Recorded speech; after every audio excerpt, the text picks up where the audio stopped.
we have experiences, and people, probably our parents mostly when we're growing up, but also later when we're around other authority figures and teachers, they will apply certain meanings to experiences you're having and attach that to you. So, for example, you go to school, you get an A on a test, the teacher tells you, wow, you're really smart. So they're using this pronoun your, so you meaning referencing you, and something about being smart. And it's also connected to getting an A on this test. So you're sort of connecting the dots here. And then you bring that test paper home, and you show your parents, and then they say the same thing. Wow, you're really smart. Oh, there's that thing again. There's that word, smart. So you start to put together, you start connecting more dots, you get further confirmation. And then your mother puts the test paper on the refrigerator, and the neighbors come over and they say, wow, your son or daughter is really smart. There's that word again. And so you start to select and collect these experiences and attaching them to this referenced self. I am a smart person. Now, unfortunately, the opposite way is true too.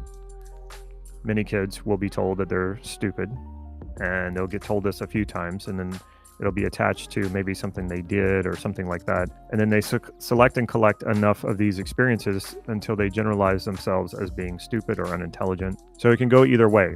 And sometimes we have beliefs about ourselves that are somewhere in between. We call those ambiguous beliefs or ambiguous qualities. So you're selecting and collecting information based on what we call experience. You're applying these beginnings, middles, and ends to just what is actually a stream of consciousness that has had no interruption whatsoever. It's just been from start, the time you were born, the time that the lights of your awareness came on. You have been experiencing actually truly one unbroken sense of awareness, consciousness that has been continuously going on for you.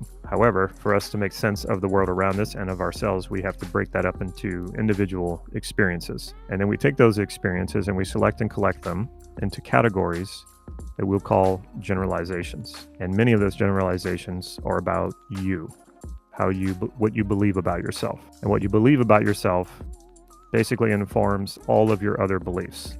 There's no way of disconnecting beliefs you have about the world around you from the beliefs you have about yourself. I'll give you an example. If I believe that I live in a hostile world, what must I believe about myself in order for that to be true? More than likely, I believe that I'm a victim. And if I believe I'm a victim, that means I live in a hostile world. What if I change that belief about myself, that I'm not a victim anymore, that I thrive, I'm a success, I'm an achiever, whatever my values are. But not only am I going to feel really good about myself, and it will also become a self-fulfilling prophecy because I believe it about myself, I will act in alignment with that and do those things, but my belief about the world will have to change. I certainly acknowledge there is hostility in the world. I'm not going to blind myself to that. But in addition to hostility, I can also believe that I live in a world full of opportunity, full of mostly wonderful people. And that's probably going to support my fulfillment quite a bit, won't it? But if we just change our beliefs about the external, which is what most people do, that's what they work on. They say, oh, I have a limiting belief about the economy, about my business, about this job that I'm having or that I'm doing. And they want to change their belief about that. And that's not a bad thing. That's a good thing to do. But when they change their belief about that, doesn't necessarily mean that they're going to transform, doesn't necessarily mean that they're going to change at the identity level. So that belief might only change within that context. Meaning, okay, I'll change my belief about my career. I will believe that this career that I'm embarking on has plenty of opportunity. And, maybe previous to that, I believed it didn't have much opportunity. And now I go, no, I'm committed to this. I'm going to believe that. And because I believe that, I'm going to find those opportunities. Will that really transform you at the identity level? Probably not. It'll probably just give you that change that you want in that particular context, in the context of your career. So it doesn't really change much. But if you change at the identity level, it has far-reaching consequences. And when I say consequences, I mean that in a good way. When you change at the identity level, you're talking about the one common factor you bring everywhere. You. You are the common factor among all of your experiences in every context that you're in, no matter who you're with. So when you change at the identity level, you're going to change across all contexts. And as long as that change that you make is aligned with your values, it's almost always going to be absolutely wonderful and amazing. That change is going to really support your fulfillment. Because when we act in alignment with our values, that is what creates self-esteem and confidence. And we talk a lot about believing in ourselves. What does that really mean? If I stop believing in myself, will I stop existing? Of course not. I think what most people mean is that they believe in themselves that they can do certain things, right? And we hear a lot that, oh, you just got to believe in yourself, as if it's something you can just go and buy off the shelf, right? Oh yeah, oh, that's the problem. All I needed to do was just believe in myself. Wow, glad somebody told me that. Now, okay, I believe in myself now, and I'm going about my life, and everything's great now. Of course, that never happens. I think what people mean is that believe in your abilities, believe in your capability, believe in what you can do, that you can do the things that you want to do, so that you can have confidence about it. You can't fake that though. And there's plenty of competent people who don't feel confident about themselves. And all this really is a matter of how we organize the information of who we are. Now, unfortunately, in personal development, in the field of personal development, most people are preaching going at things like fulfillment and confidence and self-esteem directly. You can't do that. It doesn't work that way. I mean, I'm not going to say 100% of the time, nothing's absolute, right? But let's take self-esteem. You want to feel better about yourself. Okay. How do you do that? Just by deciding you're going to feel better about yourself? I've tried that many times. It doesn't really work. So a lot of times people will use affirmations. Very popular, right? But if you're telling yourself something you don't really believe, then you will create an internal conflict, first of all. And if there's nothing really attached to it, no real life data, no real life information that is attached to the feelings you're trying to create, then those feelings are just going to dissipate very quickly. So for example, if I tell myself that I'm a millionaire and I'm not a millionaire, there's a part of me that's going to say, no, you're not. And somehow you're going to have to reconcile that difference. Likely what happened at that point is you'll go to war with yourself. And I talked about that on the last live yesterday about resistance. Now, if I tell myself I'm happy, and that's my affirmation, and again, some part of me doesn't believe it, then again, I create a conflict in myself. Just telling myself that I'm happy when I'm not is not going to suddenly make me happy, especially if I'm not connecting that to real world, real life experiences that I've had where I was happy. If I just say I'm happy, I'm happy, I'm happy, and I'm not connecting it with anything, like I'm happy and here's 1,000 examples of why I'm a happy person. Now that's different. That's completely different. This is where we start to build our self-concept, the idea of who we are, the belief of who we are. We base it on examples in our lives of the experiences we've had. There's that word again, experience. So trying to go directly at things like self-esteem and confidence and fulfillment, it just doesn't work. But you can go back to the feelings that you have experienced in life, and they will tell you a lot of information if you're willing to sit with them and discover what created that feeling. We have this tendency to think that feelings are just random. They float around, they happen from time to time. We try to get our hands on them and try to hold on to them. It's like trying to grab on the smoke, right? It just disappears. That's not how feelings actually work, though. Feelings actually work by you take in information, and your evaluation of that information causes you to feel something. And that can be an evaluative feeling, or it can be an emotional feeling.